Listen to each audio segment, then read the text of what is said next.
hospitals open and providing necessary care to community members? Yeah, I appreciate that question. It's a very, very serious problem. And unfortunately, this, like so much of else of what's going on in our country right now, is a... Live from Michigan Avenue, this is Good Day Chicago. Good Friday morning and welcome to Good Day Chicago. Here's a look at some of the stories we're following this morning. Family, friends, and others come together to pay their final respects to the late civil rights icon, Reverend Jesse Jackson Sr. A bill to help keep the Chicago Bears in Illinois makes progress. We'll see how Indiana lawmakers responded. And we're finally going to get a small break from the cold weather. Emphasis on small, Mike Kaplan. 1 day worth anyway. Good morning. I think we're headed for the 60s, but this morning, a little bit of fog out there. I'll show you the visibility map in a second. Today, though, maybe get the dog or dogs out there for an extended walk. We've got a nice warm-up on the way. It'll get us, well, into the 60s. I think we'll hit 64 today. It's going to feel like spring out there, but it is going to be windy. Current temperatures are cold, right? Look at the Aurora number. My goodness, 18 there. Of course, that's the odd spot. 29 at Woodstock, 34 at Gary along Chicago's lakefront. There is some fog, especially well southwest of the city. No dense fog advisory yet, but if you're traveling maybe south on 55 or on 80, watch out for some low visibility here for the next few hours. Brett? A developing story we're following. The U.S. military used a laser to shoot down a drone from Customs and Border Protection. That is according to several members of Congress. It happened near Fort Bliss in Texas. Now, this prompted the FAA to shut down airspace near the El Paso airport. There's no word on why the laser was used, but this is now the second time in 2 weeks that it's been used in that area. And you can expect another very long line of people today looking to pay their respects to civil rights icon, the Reverend Jesse Jackson. He passed away February 17th at the age of 84. He's currently lying in repose at the Rainbow Push Coalition headquarters. Inside the service, Jackson's family was seen greeting guests. Among the people who spoke at the service include Jesse Jackson Jr. and the Reverend Al Sharpton. I wanted to be clear. He raised a generation of us to deal with activism, and he never gave up. Even as he was sick with Parkinson's, he called me and mumbled and said he came with us with George Floyd. He came with other things. So this is a personal trip for me. We see this as a unique opportunity to lay down some of the political rhetoric and to lay down some of the division that deeply divides our country, and to reflect upon a man who brought people together. There is another visitation service starting this morning at 10. Services are also planned in Chicago, South Carolina, and D.C. For more information on times and locations, you can find all those details on our website. The attorney for some of the families of children who were allegedly abused at a Des Plaines daycare say that there could be even more victims. Those allegations involve a Mother's Touch Learning Academy, where multiple incidents were recorded on video between November the 5th and the 18th. Police say at least 10 children were physically or verbally harmed. 2 daycare workers identified as Jessica Murillo and Isabella Thompson were arrested and are now facing multiple charges. Their attorney representing the family says evidence suggests abuse at the daycare may have been going on for months, possibly even years. This has been extremely difficult on the family and the children. There's many children involved, and this was not an isolated incident. This is something that the families have come to learn has been ongoing for months and possibly even years. It's my understanding that there is videotape of this going back months and months of where these children were abused and maltreated by these individuals. And now, because of their failure to properly supervise, their failure to keep these children safe, and their failure to ensure the well-being of these children while they were at their daycare, now these children are suffering from long-lasting and lifelong impacts. The daycare released a statement saying the workers were removed immediately and are no longer employed. It also notified DCFS and is cooperating with officials. One of 2 people sentenced in the 2014 Bali suitcase murder pleads not guilty in a Chicago courtroom. Simon Schaefer was released from prison in Indonesia after serving his sentence for murdering the mother of his former girlfriend. The case here in the U.S. involves charges of conspiracy to commit murder. Prosecutors say that Schaefer and Heather Mack killed Chicago socialite Sheila Von Wise Mack to gain access to a $1.5 million trust fund. Mack is serving a 26-year prison sentence in Chicago. The firm that manages Chicago's Boat Harbor is being sued for a wrongful death. A beloved charter boat captain drowned in the downtown harbor. Authorities say that the death of Nabil Abzal, or Captain Bill, was preventable. He was found in the water on August the 30th. Chicago police found security video that showed that he had an encounter with trespassers, was struck, and then fell into the water. The suspect, identified as Alexis Trader, is charged with murder. The lawsuit claims that Wesrec failed to perform specific and necessary security services required under a contract with the Chicago Park District. Illinois lawmakers advanced a bill that could help the Chicago Bears build their new dome stadium in Arlington Heights. The mega project bill gives developers of large projects the ability to save on property taxes by making a payment to local governments instead of paying taxes. It passed through the Illinois House Revenue and Finance Committee, but still needs full approval by the State House and Senate. Chicago Bears released a statement saying they look forward to continued engagement while lawmakers determine the legislative path forward. Meanwhile, across state lines in Indiana, Governor Mike Braun signs legislation authorizing funding for the construction of a new stadium in Hammond, a move meant to attract the Bears to Northwest Indiana. The potential stadium site will be near Wolf Lake. Governor Braun said that he was thrilled to take a step forward to bringing the Bears to Indiana. And there's been some growing confusion and concerns about having the Bears build their new stadium in Arlington Heights. Many are worried that it would put a tax burden on families and small businesses. The remaining $267 million per year could be shifted to property taxpayers in surrounding mega project districts. This would effectively lower the mega project's property tax rates from 5.6% to 0.22%. That would be the lowest property tax rate if it were a state in the entire nation. We are asking for a concrete commitment on infrastructure investment so we can return with multiple viable proposals for a publicly owned stadium in Chicago. Critics have argued that the Chicago Bears are valued at more than $8 billion and should not get a tax break on property taxes that would fund local schools and other agencies. There's also been plenty of trade buzz surrounding the Bears, talking about on the field now. And now another Bears player could be on his way out. Mike Kaplan joins us this morning to explain. Hey. Hello there. Yeah, Ryan Poles in the Bears front office. They have definitely been busy this week taking notes of potential draft prospects at the NFL Combine. But that will not stop Poles from talking to other teams about potential trades. According to multiple reports, the Bears have been taking calls about wide receiver DJ Moore and, as we reported earlier this week, backup QB Tyson Bagent. Well, another Bears player is getting some attention. That would be defensive tackle Gervon Dexter. He's about to play on the final year of his rookie contract. One question most Bears fans want to know, though, will any of these guys be used for possible trade for Max Crosby? Well, our own Cassie Carlson spoke with NFL Network's Tom Pelissero about those chances. Starting point is the Raiders have to actually be willing to deal him. I mean, if you put a price tag of multiple first-round picks on virtually any player in the NFL, you're setting such a high bar that you're almost not expecting it to be cleared. We heard John Spytek up here, the general manager, say he expects Max to be back, saying they text and talk all the time.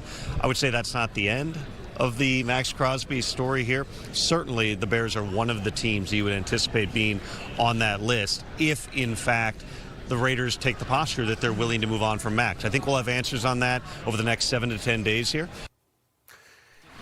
Hockey time. Blackhawks back in action, and they're losing ways. The Predators in Nashville, second period, Ryan Green passes to Connor Bedard, fires a wrister for the goal. That's good. His 24th of the season.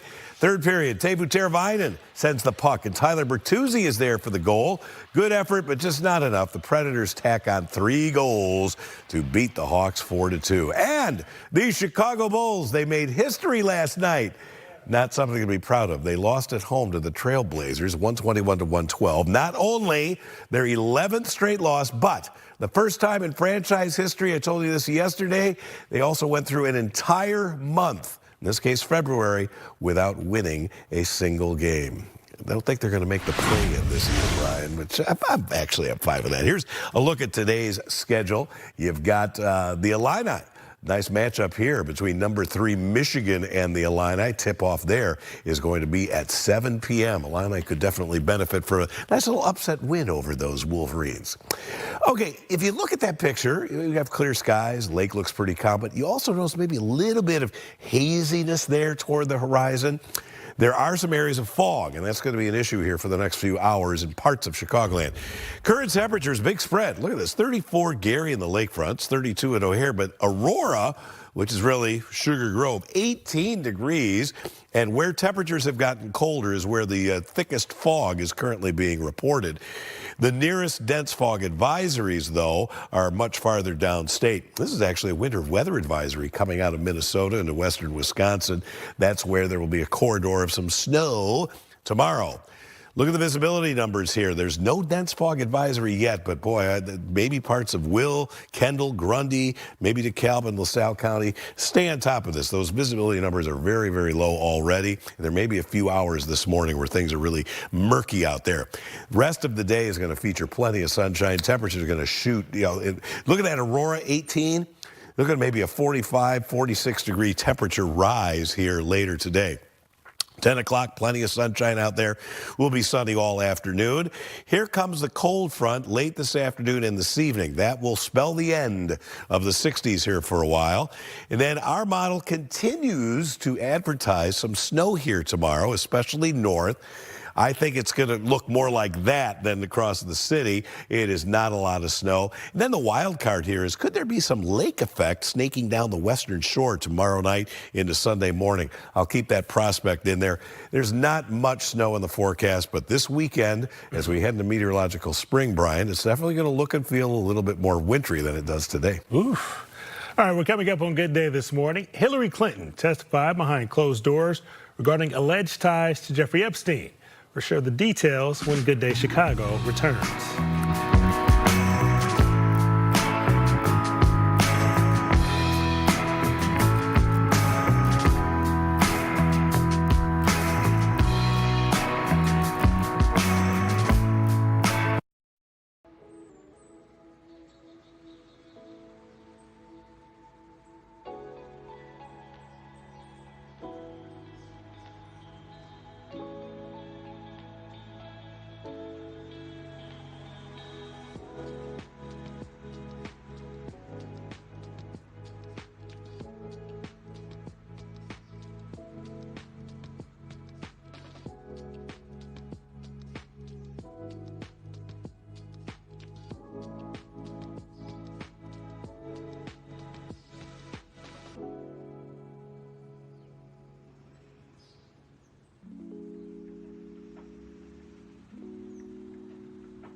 You can just call me Raja. Here's a look at some of our top stories this morning. Another memorial service is being held today to honor the late Reverend Jesse Jackson Sr. He passed away February 17th at the age of 84. He's currently lying in repose at the Rainbow Push Coalition headquarters. Today's service begins at 10 o'clock this morning. The firm that manages Chicago's Boat Harbor is being sued following the death of a beloved charter boat captain. Authorities said that the death of Nabil Abzal, or Captain Bill, was preventable. He was found in the water on August 30th. The lawsuit claims that WestRec failed to perform specific and necessary security services required under the contract with the Chicago Park District. Illinois lawmakers advanced a bill that could help the Chicago Bears build their new dome stadium in Arlington Heights. The Mega Project bill gives developers of large projects the ability to save on property taxes by instead making a payment to local governments instead of paying taxes. It passed through the Illinois House Revenue and Finance Committee, but still needs full approval by the State House and Senate. Former First Lady Hillary Clinton testified before House oversight lawmakers, saying that she had no knowledge of Jeffrey Epstein or Ghislaine Maxwell's crimes. She testified for more than 6 hours. Clinton gave no new information on Epstein. The former First Lady says any involvement between her husband and Epstein ended years before Epstein's criminal activities came to light. She called her hours-long closed-door deposition political theater. They had a chance to do it in public, and I wish they had done it in public. And I think they're making the wrong decision, avoiding doing it in public. I thought it was very repetitive. I thought that they asked literally the same questions over and over again.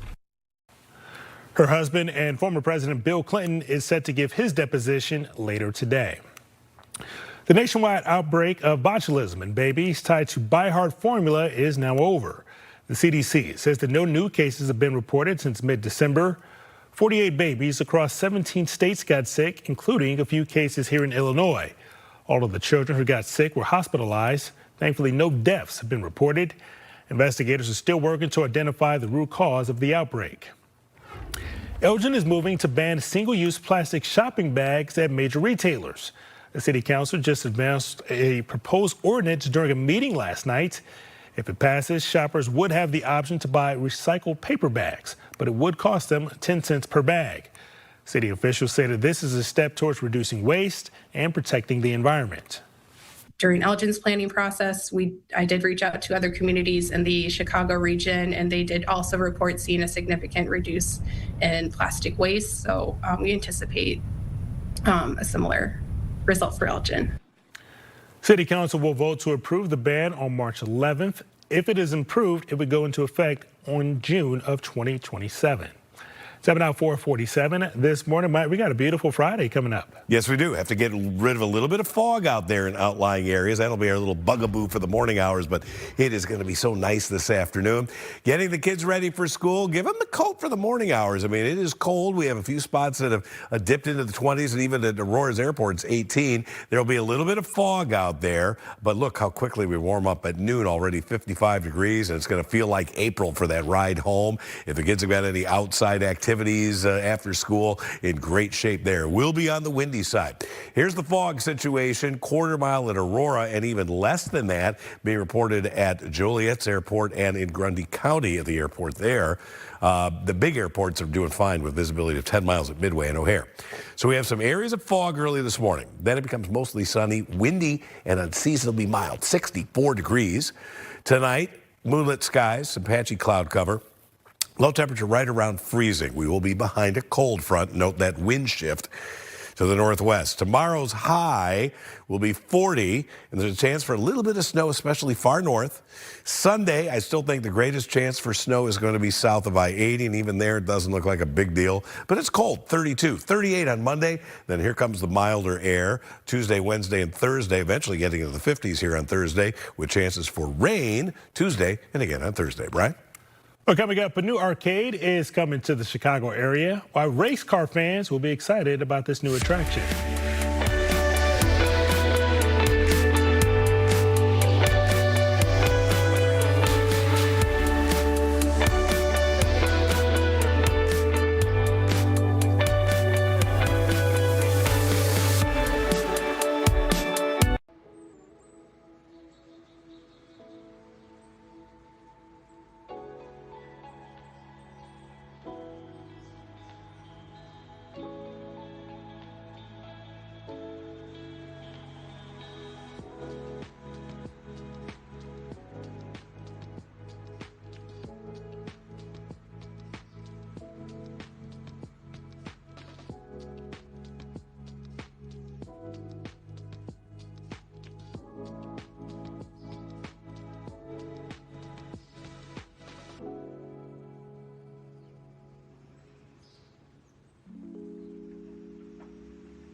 Sammy Hagar is getting ready to rock once again. The Rock and Roll Hall of Famer is heading to Vegas for a residency with hometown Chicago star and former Van Halen bass guitarist Michael Anthony.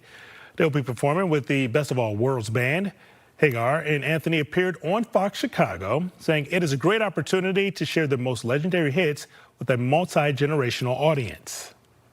If you would have asked us this 15 years ago, it's like, yeah, you know, you see our fans now and they're there with their kids on their shoulders at the shows. And now it's kind of like you're almost seeing the grandchildren there too now. But it's great that they love the music and they want to,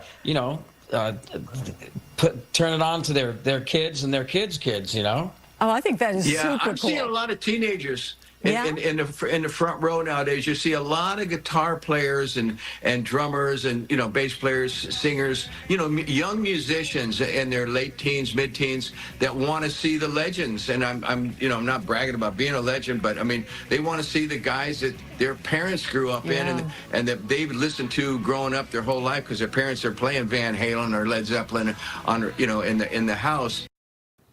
The residency begins March 11th and runs for 2 weeks.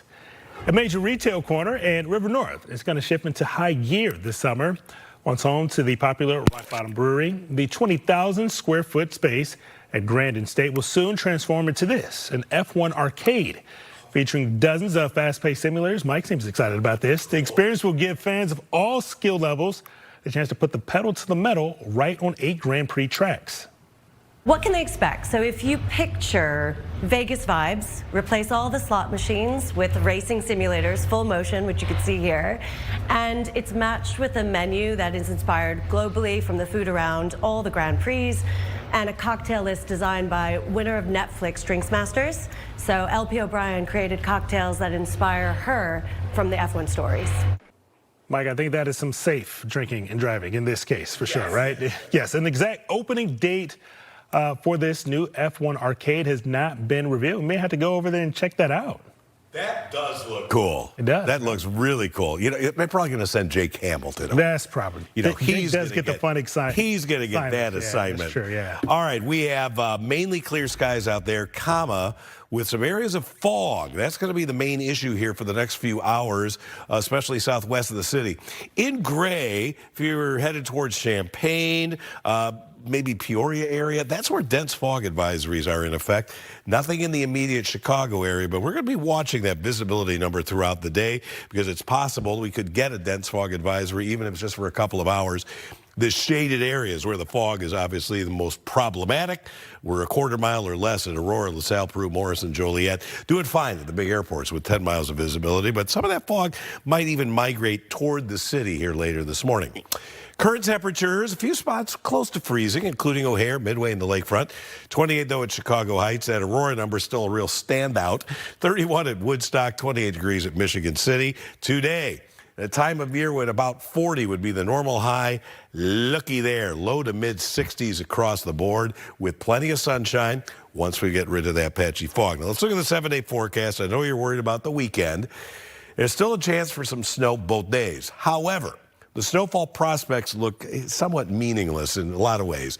Tomorrow, maybe far north, it would be an inch or less in Lake and McHenry County. I'm just not excited about that. Farther north in Wisconsin, maybe a little more. Sunday, highest chance for any kind of sticking snow, I think, is south of I-80. And even there, I just don't think it's going to be much, if any. But it will be colder. Temperatures moderate, though, starting on Tuesday and then moving into the mid-50s by Thursday. A couple chances for rain Tuesday and again on Thursday. It is 4:55. We're coming back with more of Good Day Chicago after this.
Fox Local.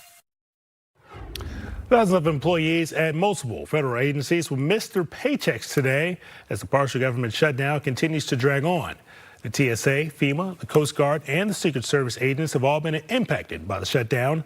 It started 2 weeks ago in a debate between lawmakers over potential ICE reforms.